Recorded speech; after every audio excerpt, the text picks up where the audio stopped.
போராடம் Cuba நூல் குறித்து எல்லாரும் பேசியிருக்காங்க. இந்த நூல் வந்து நம்ம எல்லாரும் வாசிக்கணும். இப்போ நம்ம அரங்கத்தோல் பெற்றுக்கொண்டவர்களுக்கெல்லாம் வந்து 50 புத்தகம் இப்போ வந்து நீங்க வந்து பணம் குடுத்து வாங்கிடுங்க. வந்த புக் இப்போ இதுவாயிடணும். இது ரூ. 30 ரேட்டு. நம்ம ரூ. 20க்கு குடுக்குறோம் இப்போதைக்கு. நமக்கு பாரதி புத்தகாலயம் எவ்வளோ குடுக்குறாங்களோ, அதே இதுக்காக நம்ம குடுத்துருக்கோம். அதேமாரி இந்த புத்தகத்த வந்து விரைந்து மொழிபெயர்த்தாப்புல தீபா. அவங்களுக்கு நன்றி. பாரதி புத்தகாலயத்துக்கு நன்றி. குறிப்பா வந்து இது வந்து சாதாரண விஷயம் இல்ல. இவ்வளோ சீக்கிரத்தில தயாராகல. நம்ம எல்லாமே கடைசி நிமிஷம் தான். இதுக்கு முன்னுரை எழுதியிருக்காங்க. அவங்கள வச்சுட்டு பேசக்கூடாது. இருந்தாலும் சொல்ல வேண்டியிருக்கு. சின்சியரா இருக்குன்றது ரொம்ப முக்கியமான விஷயமா நான் பார்க்குறேன்.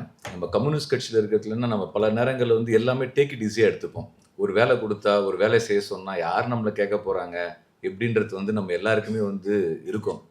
ஆனா எப்பவுமே நம்ம வந்து ஒரு ஒரு புரட்சிகரமா செயல்படும் புரட்சிகர ஒழுங்குன்னு ஒண்ணு முக்கியம். அதான் லெனினிஸ்ட் உடைய அடிப்படை. லெனின் கிட்ட இருந்து கத்துக்கொள்ள வேண்டிய ஒரு விஷயம். அதனால தான் அவரால தலைமை தாங்கி புரட்சி பண்ண முடிஞ்சது.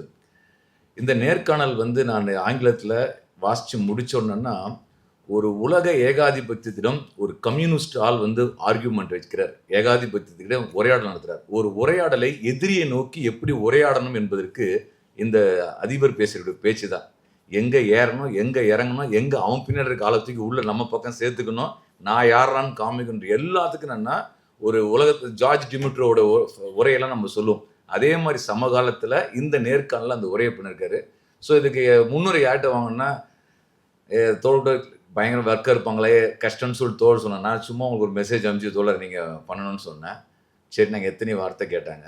ஓகே அவங்க பண்றாங்க. ஆனா என்ன செஞ்சாங்கன்னா, அந்த புக்க அப்படி எதுக்காக சொல்ல வரேன்னா, இங்கிலீஷும் படிச்சாங்க, தமிழும் படிச்சாங்க தோழர். படிச்சுட்டு எங்கெங்க என்னென்ன இருக்கு, என்னென்ன வார்த்தை இருக்கு, எனக்கு வந்து மெசேஜ் போடுறாங்க. அதுக்கு முன்னாடி அவங்க ஃபர்ஸ்ட் அந்த கியூபன் அம்பாசிடருக்கு அனுப்பிச்சிட்டாங்க அவங்க. அவங்க கியூபன் அம்பாசிடருக்கு ஃபோன் பண்ணி நாங்க இது மாதிரி ஒரு புக் கொண்டு வரோம்னா, அவங்க ஒரே சந்தோஷப்பட்டாங்க. அந்த சந்தோஷத்தை பட்ட அப்புறம் இவங்க என்கிட்ட கேட்டாங்க, அவங்களும் முன்னுரை சொல்லணும். வேணவே வேணாம் தோழர், நீங்க தான் தோழர் எழுதணும் அப்படின்னு நான் சொன்னேன். அப்புறம் பார்த்தீங்கன்னா வந்து அடுத்து வந்து முன்னுரைனா 4 நாள் ஆகுமா, 5 நாள் ஆகுமா எல்லாம் நினைச்சிட்டு இருந்தாங்க. அடுத்த நாள் காலையில வந்துருச்சு. காலையில அதாவது வந்து அவங்களோட கேலண்டர் வந்து என்னன்னா 30 நாளும் ஃபிக்ஸ் பண்ணிட்டு இருக்கிறாள் அவங்க. அதுக்கு நடுவுல ராத்திரியில படிச்சு இதுக்கு வந்து இப்ப தீபா சொன்ன மாதிரி ரொம்ப ஒரு மிருதுலாம் மென்ஷன் பண்ணாங்க. ரொம்ப பவர்ஃபுல்லான முன்னுரை. எஸ்வி பார்த்துட்டு எப்படி நீங்க கேட்டீங்கன்னா, இல்லங்க அவங்க வாசித்துறை படிச்ச உடனே ரொம்ப இன்ஸ்பயர் அவரும் கேட்டாரு. ரொம்ப பவர்ஃபுல்லா வந்திருக்கு அந்த முன்னுரைன்னு சொல்லிட்டு. எதுக்காக இதை சொல்ல வரேன்னு சொன்னா, நம்ம வந்து யார் கட்சி ஒரு வேலை கொடுத்தால், கட்சி கொடுத்திருக்க வேலையா தான் வாசித்துறை அதை பார்த்தாங்க. இது ஒரு புத்தகத்துக்கு எழுதிருக்கக்கூடிய முன்னுரை. நம்ம எனவே எதுக்கு இது சொல்றோம்னா, நீங்க அதை வாசிக்கணுன்றதுக்காக தான். நம்ம தோள் நைட்டு போயிட்டு உடனே இதை வாசிச்சிருங்க. ரொம்ப சோர்வா இருக்கா, இந்த புத்தகத்தை படிங்க, உங்களுக்கு நம்பிக்கை வரும். சோசலிசம் ஜெயிக்கும்னு உங்களுக்கு தோணுனா இதை வாசிங்க. சோசலிசத்துக்குமான நம்பிக்கை வரும். ஒரு தனிப்பட்ட வாழ்க்கையில இருக்கக்கூடிய அரசியல் ரீதியான சோர்வுகளுக்கு உங்களுக்கு வந்து தெளிவு பெறனா வந்து இந்த நேர்காணலை வாசிங்க.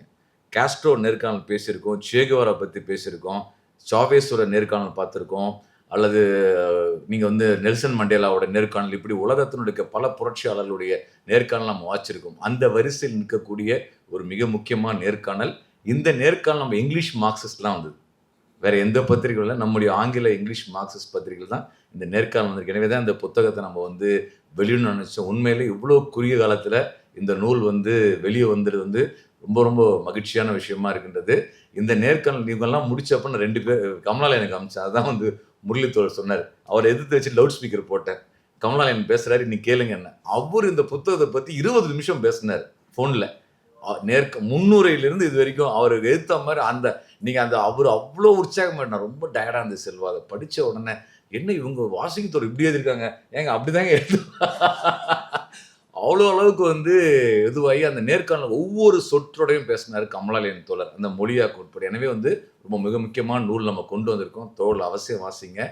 ஒவ்வொரு வீட்டுக்கு நீங்கள் போகும்போது கையில் ஒரு 10 புக்கு எடுத்து வச்சிங்க. போகிறவங்களாம் பார்த்து கொடுங்க. ரூ. 20க்கு ஒரு டீ குடிக்கிறீங்க. ஆனால் நீங்கள் வந்து ஒரு 10 புக்கை வாங்கிட்டு போயிட்டு 10 பேருக்கு கொடுக்கறதுனால ஒன்றும் தப்பே கிடையாது. எனவே எல்லாருடைய பையிலாட்டிலும் கையிலாவது ஆளுக்கு ஒரு 10 புத்தகத்தை எடுத்து ஒரு மாசத்தில் நான் 20 நோட்டீஸ் கொடுப்பேன் தெரியுமா, உனக்கு புண்ணியம் வரணும்னா 1000 நோட்டீஸ் கொடுப்பேன்னு சொல்லுவான் பார்த்தீங்களா, அது வருதோ இல்லையோ இது கொடுத்தா வந்துன்னா ஏதாவது ஒன்று நடக்காது. எனவே தோள் வந்து சளைக்காம வந்து ரூ. 20 தான் நீங்க சொந்த காசு போட்டு புத்தகம் கொடுங்க. ஒன்றும் தப்பே கிடையாது. நீங்க சொந்தமா காசு வாங்கி நீங்க ஏன்னா 1 லட்ச ரூபாய்க்கு மேலே சம்பாதிக்கிற ஆள் தான் இதெல்லாம். எனவே வந்து ஒரு 1000 ரூபாய் வச்சிருக்கிறதுல ஒன்றும் பிரச்சனை இல்லை, 500 ரூபாய் வாங்கிட்டு இந்த புத்தகத்தை கொடுக்கலான்றது ஒரு முக்கியமான விஷயமா தோல் வந்துருக்கேன். அதே போல் நம்முடைய தீக்கர் சந்தா சேர்ப்பு இயக்குறது பல வேலை நடந்திருக்கு. தோல் இன்னைக்கு நான் சூப்பரான ஒரு காலகட்டம் நம்ம இருக்கின்ற ஒரு நம்பிக்கையான காலகட்டம் இருக்கின்றது. நாம் இப்போ நடத்தின பாலின சமத்துவ நடை இது 3வது ஆண்டு நடத்திருக்கோம். இந்த இதுவரை இல்லாத அளவுக்கு 3வது ஆண்டில் ஏராளமான இளைஞர்கள் இளம் பெண்கள் நம்ம கிட்ட வந்தாங்க.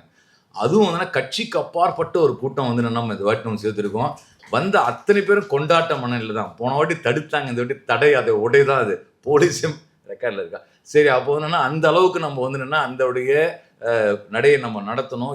அவ்வளோ அவருக்கு ஒரு எந்தூசியாசிங் இருந்தது. சென்னையில் ஒரு அண்ணா சாலை நடுவில் ஒரு பேரணியை ரெட் ஃப்ளாக் நடந்தது பார்த்துருக்கோம். உங்களை எவ்வளோ பேர் இன்ஸ்டாவில் இருக்கீங்கன்னு தெரியல. இன்ஸ்டா முழுக்க பார்த்தீங்கன்னா பல யங்ஸ்டர்ஸ் வந்துன்னா அவங்க ரீல்ஸ் போட்டிருக்காங்க. இந்த காட்சிப்படுத்தி ரெட் ஃப்ளாகோட எல்லாருடைய முகத்துலையும் பார்த்தீங்கன்னா அருவா சுத்தியல். நான் கம்யூனிஸ்ட், ஒருத்தன் ஒவ்வொரு வித்தியாசமாக இவங்ககிட்ட படித்து காமிச்சேன். ஐ லவ் பிளட்டி டேஸ்ட் அவனோ பேசுகிறான். அவன் அந்த லாங்குவேஜே வந்து நான் திட்டல, அவ்வளோ காதல் கொண்டு அருவா சுத்தியில் நேசிக்கிறேன். யாருமே கம்யூனிஸ்ட் மெம்பர் கிடையாது. அந்த ரெட் ஃப்ளாக் பறக்கிறத நைட்டில் அவங்கள வச்சுட்டு அவங்க அவ்வளோ ரீல்ஸ் பார்க்க என்னென்னா நீங்கள் வந்து சிகப்பின் மீதான கம்யூனிசத்தின் மீதான ஒரு எதிர்பார்ப்பு இளம் தலைமுறையில் இளம் பெண்களிடம் இருக்குது. அதே மாதிரி என்னென்னா ஒரு பாலின சமத்துவம் என்ற அடிப்படைன்னா எல்ஜிபிடிக்யூ அவங்க அந்த ஒரு இஷ்யூ கரெக்டாக நம்ம பொருத்தமாக அதை கொண்டு வந்த விஷயமா இருக்கலாம், முழக்கம் ஏற்படுத்தா இருக்கலாம். எல்லா வகையில் என்னென்னா இன்றைக்கி வந்து நம்ம சென்னை மாநகரத்தில் மையத்திலிருந்து வேணால் அரிவாள் சுத்தில் தூக்கி நம்ம வந்து இன்றைக்கி உயர்த்தி பிடிக்கிறோம். அதுக்கு அவ்வளோ பெரிய ஒரு ஈர்ப்பு இன்றைக்கி வந்து உருவாயிருக்கின்றது. இன்றைக்கி திமுக சோர்ந்து போயிருக்கலாம், இவங்க வந்து இது பண்ணிருக்கலாம். என்ன இருந்தாலும் பார்த்தீங்கன்னா இன்றைக்கி லெஃப்ட்னா ஓகே எல்லாரும் அப்ரிஷியேட் பண்ணக்கூடிய ஒரு இடத்துக்கு நம்ம வந்திருக்கோம். இந்த அரசியல் வாய்ப்பை தமிழ்நாட்டில் நம்ம பயன்படுத்திக் கொள்ள வேண்டிய பொறுப்பு என்னென்னா இந்த நடுத்தர வர்க்க தோழருக்கு இருக்கின்றது.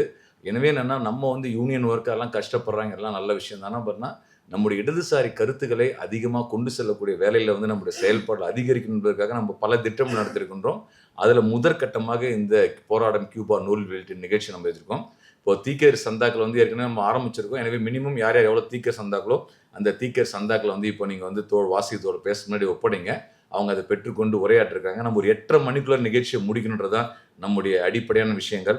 எனவே தோழ் பேசுவதற்கானது. அப்புறம் அவங்க வந்து தோழ் அண்மையில் வந்து சில மாதத்துக்கு முன்பாக கியூபா போயிட்டு வந்தாங்க. நிறைய கட்டுரைகள் வந்து தீக்கரில் எழுதியிருந்தாங்க. அவங்க தீக்கர் அந்த கட்டுரை படிச்சிங்க. நான் தனியாக அவங்கள்ட்ட நிறைய விஷயங்கள் அதை பற்றி கியூபா போயிட்டு வந்த விஷயங்கள்லாம் நான் அவங்ககிட்ட கேட்டேன், பேசினேன். ரொம்ப வந்து ஒரு அந்த இடத்துல போய் இவங்க பேசின பேச்சே வந்து என்னென்னா சர்வதேச அரங்கத்தில் அதை ஒரு விவாதமாக்கி நம்ம பார்ட்டி சார்பாக ரெப்ரசென்ட் பண்ணது எவ்வளோ பெரிய அங்கீகாரம் கிடைச்சதுன்றதெல்லாம் தோழ் வந்து அதை சுட்டி காமிச்சாங்க. ஸோ எனவே வந்து என்னென்னா அந்த அனுபவங்களோடு அவர் வந்து இங்கே பேசுறது வந்து நமக்கு வந்து ஒரு மிக முக்கியமாக இருக்கும். நம்முடைய கட்சியினுடைய சென்ட்ரலுக்கு மத்திய குழு மாநில குழு வழிகாட்டு அடிப்படையில் கியூபா ஆதரவு நிகழ்ச்சியை வந்து நம்ம இந்த நூல் வெளியீடு மூலயமா நடத்திருக்கோம். இது தலைப்பு நான் தான் மாற்றிட்டேன். அவரோட தலைப்பு சொன்னார் என்னது அவ்வளோ பெருசாக அந்த நான்லாம் யோசிச்சேன்னா சரி தலைப்பை போராடும் கியூபா அப்படின்னு. இந்த கியூபா போராடிட்டு தானே இருக்குது. எனவே அந்த தலைப்பு இங்கிலீஷ் டைட்டில் வேறு. எனவே நான் என்ன பண்ணுறேன்னு சொன்னால் போராடும் கியூபான்ற வந்து தலைப்பை நம்ம கொடுத்துருக்கோம். ஸோ போராடும் கியூபாவோடு நாம் நிற்போம். கியூபாவோடு நிற்பது என்பது சோசலிசத்திற்காக நிற்பதற்கான ஒரு போராட்டம். இன்றைக்கு சோசலிசம் என்பது தவிர்க்க முடியாத ஒரு உருமா இருக்கின்றது. தீக்கதிர் பத்திரிகையில் தோழர் விஜயபிரசாத் எழுதக்கூடிய கட்டுரை நீங்கள் தொடர்ந்து வாசிங்கன்னா உலக அரசியல் அரங்கில் என்ன நடந்திருக்கு அவ்வளோ ஒரு பொயட்டிக் லாங்குவேஜில் விஜயபிரசாத் எழுத்து ரொம்ப அற்புதமாக நம்ம தீக்கரில் கொடுத்துட்ருக்காங்க. இன்றைக்கு நம்ம ஒரு சேது சிவன் ஒரு தோழர் கட்டுரை இருக்காரு. எந்த அளவுக்கு ரொம்ப மிக முக்கியமான கட்டுரைன்னு சொன்னால் சாய்நாத் இப்போ தான் தமிழ்நாட்டில் வந்து அதை பற்றி சில விஷயம் பேசினார். இப்போ நம்ம யூஸ் பண்ணக்கூடிய அந்த இது இருக்கு இல்லையா மொபைல் டேட்டாலாம் ஸ்டோர் பண்ணக்கூடிய சென்டர் எங்கே இருக்குது, அந்த சென்டர் மூலியமாக எவ்வளோ பெரிய பிரச்சனை இருக்குது. இன்றைக்கி இந்தியாவில் இருக்கக்கூடிய தண்ணீர் பற்றாக்குறை காரணமே இந்த டேட்டா சென்டர்ஸ் தான். ஆனால் இன்றைக்கி தமிழ்நாட்டில் வந்து டேட்டா சென்டர் படிக்க சொல்லி பாடப்பிரிவுகளுக்கான ஒரு பெரிய மார்க்கெட்டிங் உருவாக்குது. இது வந்து ஏகாதிபத்தியம் வந்து 3ஆம் உலக நாடுனுடைய இயற்கை வளங்களையும் மனித வளங்களையும் வேட்டையாடக்கூடிய யுத்தத்தை நீங்கள் நடத்தி கொண்டிருக்கிறார்கள் அறிவு பரப்பில். அந்த ஒரு அறிவு பரப்புடைய அந்த யுத்தத்தை புரிந்து கொண்டு எதிர்வினையாற்ற வேணா சமகால முதலாளித்துவத்தை நாம் புரிந்து கொள்ளாமல் நாம் சந்திக்கூடிய ஒவ்வொரு பிரச்சனையும் வந்து நம்ம வந்து அதற்கான தீர்வை தெரிந்து கொள்ள முடியாது. எனவே ஏகாதிபத்திய எதிர்ப்பு என்பதுதான் இன்னைக்கு பிரதானம். எனவே அதை நோக்கி முன்னேறுவதற்கு நம்முடைய தோல் வந்து உறுதியாக இருக்க வேண்டியிருக்கிறது. அந்த ஸ்தலங்களில் நீங்கள் வந்து செயல்படணும் கேட்டுக்கொண்டு இப்போதைக்கு நீங்கள் வந்து தோல் வந்து தீக்கர் சந்தாக்களை ஒரு வந்து ஒப்படைத்து மாறி கேட்டுக்கொள்கிறேன்.